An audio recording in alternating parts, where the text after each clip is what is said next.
નમસ્કાર મિત્રો આજે તમારી સામે એક એવી દર્દનાક અને કરુણ ઘટના લઈને આવ્યો છું જે સાંભળીને તમારા પગ નીચેથી જમીન સરકી જશે। મિત્રો, શું તમે આપણે બધા જાણીએ છીએ કે એક પિતા અને પુત્રીનો પ્રેમ કેટલો પવિત્ર અને શુદ્ધ હોય છે। અરે એક દીકરી તો પિતા માટે પોતાના ઘરનો દીવો, પોતાની ઇજ્જત, આબરૂ અને પોતાની આન બાન અને શાન હોય છે। પણ મિત્રો, દુનિયામાં કોઈ પણ પિતા એવો હોઈ શકે નરાધમ તરીકે જે પોતાની દીકરી ઉપર જ નજર બગાડીને એની સામે શર્મનાક કૃત્ય કરી શકે।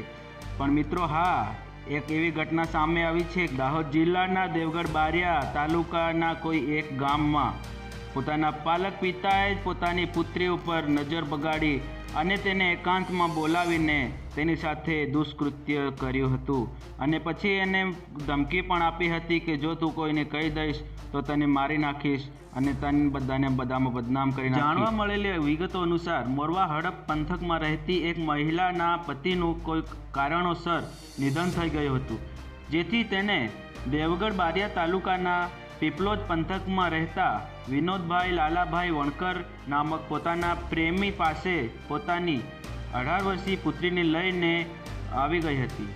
માતા પુત્રીનું ભરણ પોષણ વિનોદભાઈએ જવાબદારી લઈ લીધી હતી અને તે જ કરતો હતો।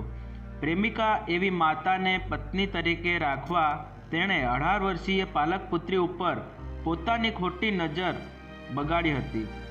ગત 11 નવેમ્બરના રોજ સવારે 11:30 વાગ્યાના અરસામાં અભ્યાસ અર્થે ગયેલી યુવતીને પાલક પિતા વિનોદભાઈ વણકર દીકરીને જણાવ્યું હતું કે આપણે કોઈ કામસર બહાર જવાનું છે તો તારે જલ્દી આવી જવાનું છે। ત્યારે દીકરી પોતાના પિતાના કહેવાથી તેમની પાછળ ગઈ અને દેવગઢ બારિયા તાલુકામાં આવેલા એક ગામ સ્થિત ખાલી ઘરમાં લઈ ગયો હતો અને દરવાજો બંધ કરી દીધો અને દીકરીની મરજીની વિરુદ્ધ જબરજસ્તી કરવા માંડ્યો। ત્યારે દીકરીએ ના પાડતા દીકરીને ધાક ધમકી આપીને તેમને બળજબરીપૂર્વક તેના ઉપર દુષ્કર્મ આચર્યું હતું। આ ઉપરાંત જો કોઈને કહી દઈશ તો તને જાનથી મારી નાખીશ એવી ધમકીઓ પણ આપી હતી।